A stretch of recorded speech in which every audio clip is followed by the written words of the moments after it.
नमस्कार दोस्तों, भारत की कहानी चैनल पर एक बार फिर से आप सभी का स्वागत है। मेरा नाम शिरीष गौड़ है और मैं यहाँ आपको हमारे पुराण और इतिहास से जुड़ी रोचक कहानियाँ सुनाता हूँ। दोस्तों, अभी मैं आपको महाभारत से जुड़ी कहानियाँ सुना रहा हूँ और आज मैं आपको सुनाता हूँ द्रोण और द्रुपद की कहानी। आप सभी द्रोण को और द्रुपद को जानते होंगे यदि आपने कहीं महाभारत देखी या सुनी है। तो आखिर इनके बीच का संबंध क्या है, ये आज मैं आपको सुनाता हूँ और समझाने का प्रयास भी करता हूँ। तो दोस्तों, बात द्रोण के बचपन की है। और हाँ, यदि आप ये जानना चाहते हैं कि आखिर द्रोण कैसे पैदा हुए, द्रोण का जन्म कैसे हुआ, तो ये कहानी मैं आपको पहले सुना चुका हूँ, आप जाकर चैनल पे देख सकते हैं। तो बात है द्रोण के बचपन की, जब द्रोण अपने पिता के आश्रम में अभ्यास करते थे, सीखते थे उनसे धनुर्वेद का ज्ञान। तभी उन्हीं दिनों पे पृषत नाम के एक बहुत प्रसिद्ध राजा थे, जो कि द्रोण के पिता ऋषि भरद्वाज के मित्र भी थे। उनको भी एक पुत्र हुआ जिसका नाम था द्रुपद, और वो द्रुपद ऋषि भरद्वाज के आश्रम में आकर द्रोण के साथ खेला करता था और अध्ययन भी करता था। तो एक बात तो आप यही समझ लीजिए कि द्रोण और द्रुपद बचपन के दोस्त थे और वो साथ ही खेले और साथ ही पढ़े हैं। अब जब आगे समय बीत गया, तब राजा पृषत की मृत्यु हो गई और द्रुपद को उनके राज्य का कार्यभार संभालने के लिए राजा पद पर नियुक्त किया गया, यानी वो पंचाल के राजा हो गए, उत्तर पांचाल के। और उसके कुछ समय बाद द्रोण के पिता ऋषि भारद्वाज भी स्वर्गवासी हो गए, और उनके स्वर्गवासी हो जाने के बाद में और अपने मित्र द्रुपद के राजा बन जाने के बाद में जब द्रोण अकेले हो गए, तो उन्होंने अपना सारा ध्यान और सारा मन तपस्या में लगाया और धनुर्वेद की शिक्षा में लगाया। और कुछ समय बाद जब द्रोण के पितरों ने उनके मन में ये विचार पैदा किया कि उन्हें एक पुत्र की प्राप्ति करनी चाहिए, तब द्रोण ने कृपि, जो कि शरद्वान की पुत्री हैं और कृप की बहन हैं, गौतमी कृपि से शादी करी और उनसे एक पुत्र प्राप्त करा, जो कि अश्वत्थामा नाम से विश्वविख्यात है। ठीक है दोस्तों, तो ये तो बात हुई अश्वत्थामा के जन्म तक की। और उसके बाद द्रोण उसी आश्रम में काफ़ी सालों तक रहे, वे शिक्षा लोगों को देते रहे। और जब उनके मन में धन का लोभ आया, यानी कि उन्हें धन की आवश्यकता थी, क्योंकि द्रोण हमेशा ही तप में और शिक्षा में लगे रहते थे और धन कमाने की और उनका ध्यान नहीं था। लेकिन अब उनका एक परिवार भी उनके साथ है, तो उन्हें धन की भी आवश्यकता थी। और फिर वो एक दिन सुनते हैं कि भगवान परशुराम जी अपना सर्वस्व लोगों को दान कर रहे हैं, ब्राह्मणों को दान कर रहे हैं। तो धन की इच्छा से द्रोण भी उनके पास गए। अब भगवान परशुराम कहाँ रहते हैं, अगर आप ये बात नहीं जानते हैं तो मैं आपको बता दूं, भगवान परशुराम महेंद्र पर्वत पे रहते हैं। तो जब द्रोण महेंद्र पर्वत पर जाते हैं परशुराम जी से, वो उनके चरणों में जाकर दंडवत प्रणाम करते हैं और उन्हें अपने आने का कारण बताते हैं कि मैं धन की इच्छा से आपके पास आया हूँ, मैं ऐसा धन चाहता हूँ जो कभी समाप्त ना हो। तो उनकी बात सुन के परशुराम जी उन्हें बताते हैं कि उनके पास जितना भी स्वर्ण और धन है वो पहले ही सब ब्राह्मणों को दान कर चुके हैं। और ये जो धरती, जो पूरी धरती उन्होंने अपने बाहुबल से जीती थी, उनके आधिपत्य में थी, वो सारी धरती भी वे कश्यप जी को दान कर चुके हैं। जी हाँ दोस्तों, तो समुद्र पर्यंत तक की भूमि परशुराम जी ने कश्यप मुनि को दान कर दी थी। और कश्यप मुनि ने उनसे ये भी मांगा था, यदि आप नहीं जानते हो तो कश्यप मुनि ने उनसे ये भी मांगा था कि वे इस धरती पे अब रह नहीं सकते। तो उन्होंने सिर्फ एक महेंद्र पर्वत छोड़कर बाकी सब कुछ कश्यप मुनि को दान कर दिया था। तो भगवान परशुराम केवल दिन में ही भूमि पर विचरण करते हैं और रात होते ही या रात के समय में वो वापस महेंद्र पर्वत पे आ जाते हैं, क्योंकि उन्हें बाकी और कहीं धरती पे रुकने की आज्ञा नहीं है कश्यप मुनि द्वारा। तो ये तो एक साइड इन्फॉर्मेशन मैंने आपको बताई है कि परशुराम जी ने कैसे पूरी भूमि का दान कर दिया था कश्यप मुनि को, और क्यों वो केवल महेंद्र पर्वत पर ही रहते हैं, क्योंकि उन्हें सिर्फ वही रहने की आज्ञा है। अब जब ये सब बात द्रोण सुनते हैं, उसके बाद आगे परशुराम जी द्रोण को बताते हैं कि अब केवल उनका शरीर बचा है और बहुमूल्य अस्त्र शस्त्रों का ज्ञान बचा है। इन दोनों में से जो भी चाहे द्रोण मांग ले। तो द्रोण भगवान परशुराम से सारे अस्त्रों शस्त्रों के संचालन की, प्रयोग की, उनके संविहार की विधि उनसे मांग लेते हैं। और तथास्तु कहकर परशुराम जी द्रोण को वो सारा अस्त्र ज्ञान प्रदान कर देते हैं और साथ ही धनुर्वेद का भी उपदेश देते हैं। अब ये ज्ञान मिल जाने के बाद में ही द्रोण धरती पे सर्वश्रेष्ठ धनुर्धर कहलाने लगे। वो एक ऐसे धनुर्धर बन गए जिनको कोई नहीं हरा सकता था।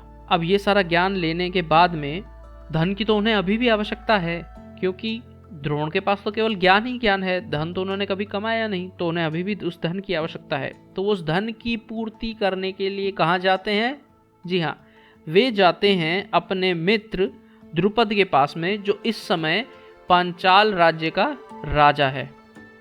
तो जब द्रोण द्रुपद के पास जाते हैं तो वो अपने मित्र द्रुपद के पास जाते हैं। द्रोण के मन में अभी भी ये बात होती है कि द्रुपद और द्रोण बचपन के मित्र हैं, बचपन के दोस्त हैं, तो वो उसी अधिकार से अपने मित्र द्रुपद के पास जाते हैं। और वहाँ क्या हुआ ये मैं आपको बाद में बताऊंगा, लेकिन द्रोण को धन वहाँ से भी नहीं मिलता और द्रोण हस्तिनापुर जाते हैं इसके बाद। तो द्रुपद और द्रोण के बीच की घटना क्या हुई मैं आपको अभी कुछ समय में बताता हूँ। तो अब जब द्रोण हस्तिनापुर आए हैं तो वो अपने साले के घर, यानी जो कि कृपाचार्य जी हैं, उनके घर आते हैं और गुप्त रूप से वहाँ रहने लगते हैं। यानी कि वो ये किसी को नहीं बताते कि वो स्वयं कौन है। वो बस हस्तिनापुर में रहकर पहले स्थितियों का आंकलन करते हैं, यानी कि वो चेक करते हैं कि भाई माहौल कैसा है, उनके अनुकूल है या प्रतिकूल है। और फिर एक दिन जब हस्तिनापुर के राजकुमार गिल्ली डंडे से खेल रहे होते हैं तो उनकी गिल्ली गिल्ली डंडा खेलते खेलते उनकी गिल्ली एक कुएं में जा गिरती है। गिल्ली डंडा मैं मानता हूँ कि आप लोगों को पता होगा कि कौन सा खेल है। तो जब बच्चों की गिल्ली कुएं में गिर जाती है और बच्चे सारे प्रयास करके भी उस गिल्ली को नहीं निकालते तो वो आसपास देखते हैं सहायता के लिए कि शायद कोई उनकी सहायता कर दे। तो वहीं थोड़ी ही दूर एक ब्राह्मण बैठा होता है। दिखने में वो ब्राह्मण काले रंग का होता है, यानी श्याम वर्ण जिसे हम कहते हैं। तो दिखने में एकदम काला होता है, शरीर सूख चुका है उसका और बाल सफ़ेद हो चुके हैं उसके। तो उन्हें एक साधारण ब्राह्मण दिखाई पड़ता है। वो ब्राह्मण अपने दैनिक कार्य और अग्निहोत्र यानी कि दैनिक हवन जो होता है उसे करके वो वहाँ बैठा है और किसी का इंतजार कर रहा है। जी हाँ, ये ब्राह्मण द्रोण ही हैं, जो विश्व में द्रोणाचार्य नाम से प्रसिद्ध हैं। किंतु इस बात को वो बालक नहीं जानते इस समय। तो जब वे बालक जाकर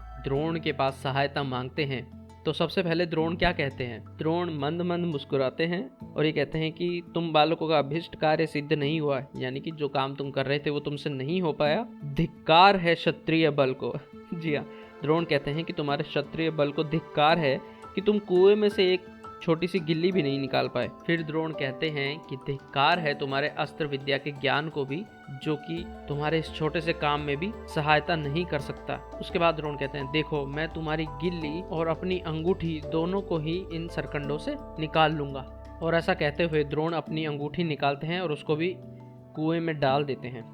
उसके बाद द्रोण उनके हाथ में जो सरकंडे यानी जो सीकें होती हैं उनको लेते हैं, उनको मंत्रों से अभिमंत्रित करते हैं और एक सीख यानी एक सरकंडा फेंकते हैं और वो जाकर सीधा गिल्ली पर लगता है। और एक के बाद एक उसके बाद वो सरकंडे फेंकते जाते हैं और अगला सरकंडा पहले सरकंडे में जाकर फंस जाता है।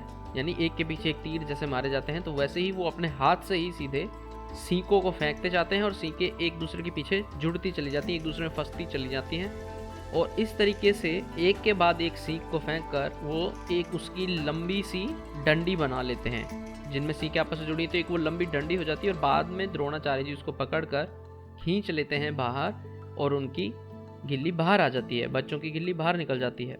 उसके बाद बच्चे कहते हैं कि अब ये अंगूठी भी तो निकालिए जो आपने फेंकी है, जो आप कह रहे थे कि मैं अपनी अंगूठी भी निकाल लूंगा। तो उस अंगूठी को निकालने के लिए द्रोणाचार्य फिर धनुष बाण उठाते हैं और एक बाण सीधा अंगूठी में दे मारते हैं, यानी अंगूठी को बींद देते हैं। और फिर वही काम जो पहले उन्होंने सीकों से किया था वो वही काम उन बाणों से कर दिखाते हैं, धनुष बाण से कर दिखाते हैं। तो बच्चे आश्चर्यचकित हो जाते हैं और बच्चे उनका परिचय पूछते हैं कि ब्राह्मण देव आप कौन हैं, हम आपकी क्या सेवा करें। तो ऐसा पूछे जाने पे द्रोणाचार्य जी उन राजकुमारों को, उन भरतवंशियों को ऐसा बोलते हैं कि तुम लोग भीष्म जी को जाकर मेरा रूप और मेरे गुणों के बारे में बता दो, ये घटना बता दो जो अभी घटी है, तो वे अवश्य मुझे पहचान लेंगे। और फिर बच्चे यही करते हैं, वो जाते हैं भीष्म जी के पास और उन्हें जाकर उस ब्राह्मण की सारी सच्ची बातें बता देते हैं और उनके अद्भुत पराक्रम के बारे में भी भीष्म जी को सारा सुना देते हैं। तो ये बातें सुनकर भीष्म जी समझ जाते हैं कि वो हो ना हो आचार्य द्रोण ही हैं, उनके सिवा और ये कोई काम कर भी नहीं सकता था। तो फिर ये सोचकर कि द्रोणाचार्य इन कुमारों के लिए उपयुक्त गुरु हो सकते हैं, भीष्म जी खुद ही उनके पास जाते हैं और उन्हें आदर पूर्वक अपने घर ले आते हैं। तो दोस्तों ये पॉइंट मेरी एक पिछली कहानी से जुड़ता है, जहां मैं आपको बताता हूं कि भीष्म जी को एक अच्छे गुरु की तलाश होती है। जी हाँ, कृपाचार्य तो हालांकि कौरवों को सिखा ही रहे होते हैं, लेकिन भीष्म जी उससे संतुष्ट नहीं होते। तो भीष्म जी एक उपयुक्त गुरु की खोज में निकल चुके होते हैं। ये यहाँ तक मैं आपको पहले भी सुना चुका हूँ। तो अब वो पॉइंट आया है जहाँ भीष्म जी द्रोणाचार्य से मिलते हैं। तो चलिए इससे आगे की कहानी मैं आपको अगले भाग में सुनाता हूँ। जी हाँ, इस बार हम इसके 2 भाग रखेंगे। और अगर आपको ये कहानी पसंद आई हो तो इसको ज़रूर लाइक कीजिए, चैनल को सब्सक्राइब कीजिए और कमेंट करके मुझे बताइए अपने विचार इस बारे में। जल्दी मिलते हैं अगले भाग के साथ, तब तक के लिए नमस्कार।